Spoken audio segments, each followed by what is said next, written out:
Daniel from Finland.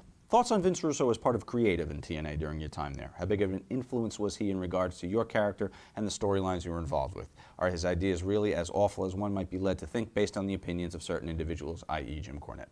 I really don't know how much influence he had over my character. You know, Dutch Mantell was mainly my handler until his departure of TNA, and then Vince kind of stepped in at that point a little bit. But for the most part, once Dutch left, the Knockouts just went to shit. So it's like, you know, well, I don't know the answer to that. And really, no one knows, because no one knows what the hell they're doing over there at TNA. No one knows. I asked the question, who's in charge? Who's in charge of me, or who's in charge of this? And no one could give me the answer. I was like, I need a tree. I need the ladder. I need to know who goes here and who goes, and no one could get. I said, just right here. Here's a piece of paper. Write it out for me. Nobody can do it. Brian from Ohio. Dear Kong, before I ask my question, I wanted to say that you're my favorite wrestler today because of your feud with Gail Kim. I started watching wrestling again, so thank you for that. My question is, what did you think of Dutch Mantell and Jim Cornette? How much creative pull did they have on the Knockouts when they were there? Do you think they deserve to be let go in favor of Vince Russo? Okay, this is my pet peeve. I love you, Brian, but they're supposed to be T-H-E-R-E, not T-H-E-I-R. Just, okay? Thank you.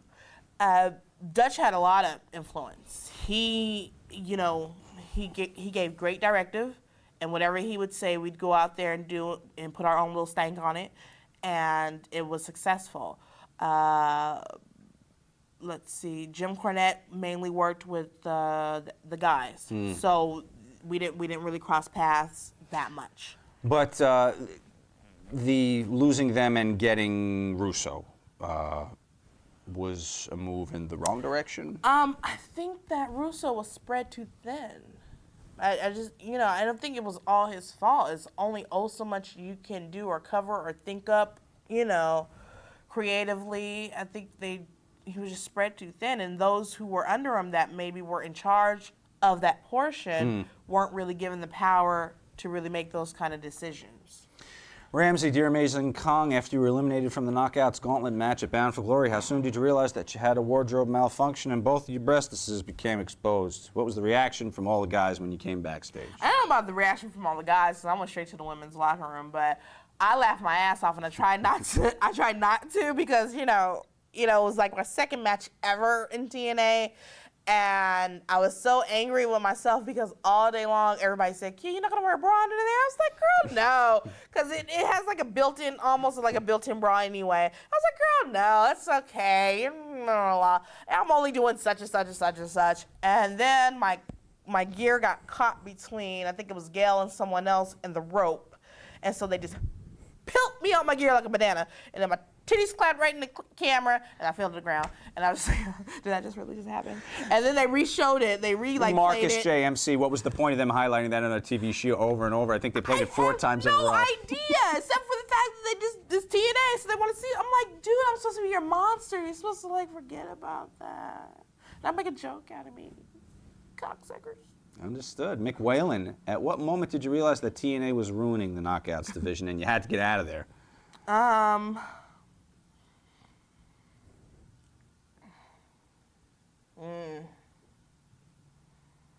I think, right when I had to get out of there.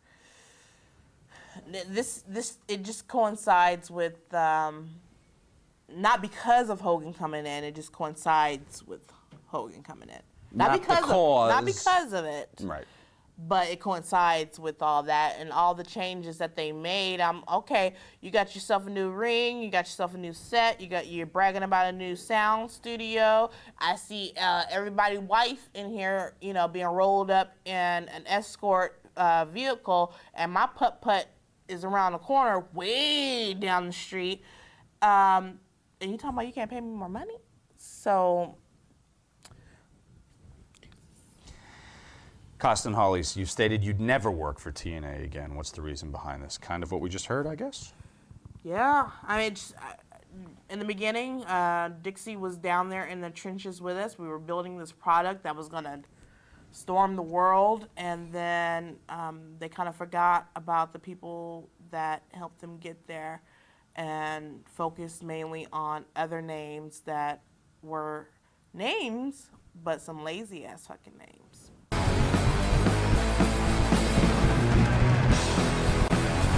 WWE. Word a lot. WWE. Death bomb is flying. Golly, Gas I haven't clapping. cursed this much in, Booba like, clapping. ever.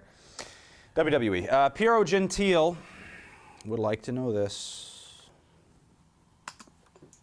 Hey Karma, how long did it take you to get into the WWE?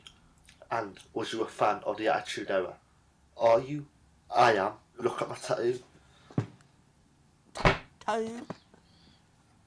WWF Attitude. Love Karma. Love you. Okay. You a fan of the Attitude Era? Of course. That's kind of what made me pursue wrestling in 2002.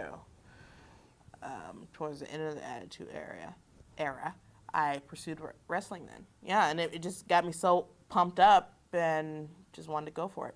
Very good. The Celtic Queen. Not to be confused with the Caribbean Queen.